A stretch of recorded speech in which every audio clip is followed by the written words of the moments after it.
ہیں کہ بعض اوقات اس طرح کی پوسٹ آتی ہے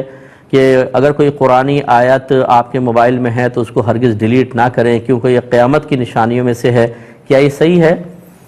دیکھیں، نبی کریم صلی اللہ علیہ وسلم کے دور میں تو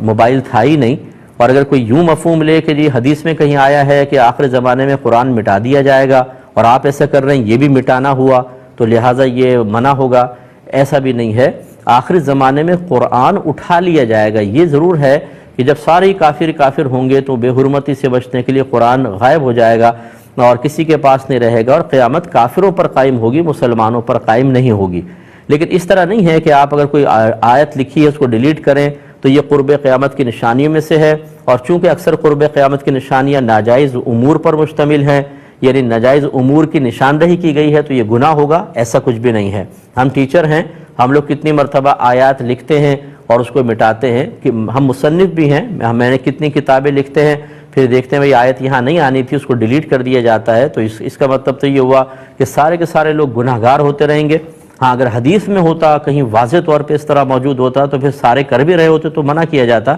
لیکن ایسا چونکہ نہیں ہے تو پھر مطلب اپنی عقل سے، سوچ سے کچھ ایسا نتیجہ مرتب کر کے اور اس کو لوگوں میں عام کر کے تشویش میں مبتلا کر دینا شرعاً یہ جائز نہیں ہے۔ اور یہ اکثر وہ لوگ ہوتے ہیں، اب اس پہ بڑی پیچھے بڑی کہانیاں ہوتی ہیں، لیکن بہرحال اس طرح کی پوسٹ ڈال کر اپنے مقاصد حل کرنے کی کوشش کی جاتی ہے، اور ہمارے نادان مسلمان بھائی بہن جنہوں نے کبھی قرآن کو غور سے نہیں پڑھا ہوتا، ترجمہ تفسیر کے ساتھ، کسی حدیث کو شرح کے ساتھ نہیں پڑھا، انہوں نے اپنے دین کو کبھی کسی مستند عالم سے سیکھنے کی زحمت گوارا نہیں کی، یہ کیا کہہ رہا ہے، وہ کیا کہہ رہا ہے، یہ کیا کر رہا ہے، وہ کیا کر رہا ہے، دیکھ کر سن کر دین کو سیکھا ہے، وہ لوگ قرآن کی آیات سے اتنا خوفزدہ نہیں ہوں گے، حدیثوں میں بیان کردہ عذابات سے ان کے دل نہیں لرزیں گے، اس طرح کی پوسٹ سے کانپ جائیں گے ایک دم، اور فوراً پوچھیں گے ہم تو گھبرا گئے، ہم نے تو یوں ہوا وہ ہوا۔ اس کا مطلب ہے کہ ہمارے ایمان میں بڑی کمزوریاں ہیں، ایسی چیزوں کی پرواہ نہ کیا کریں۔ اللہ عمل کی توفیق عطا فرمائے۔ ایک مختصر سے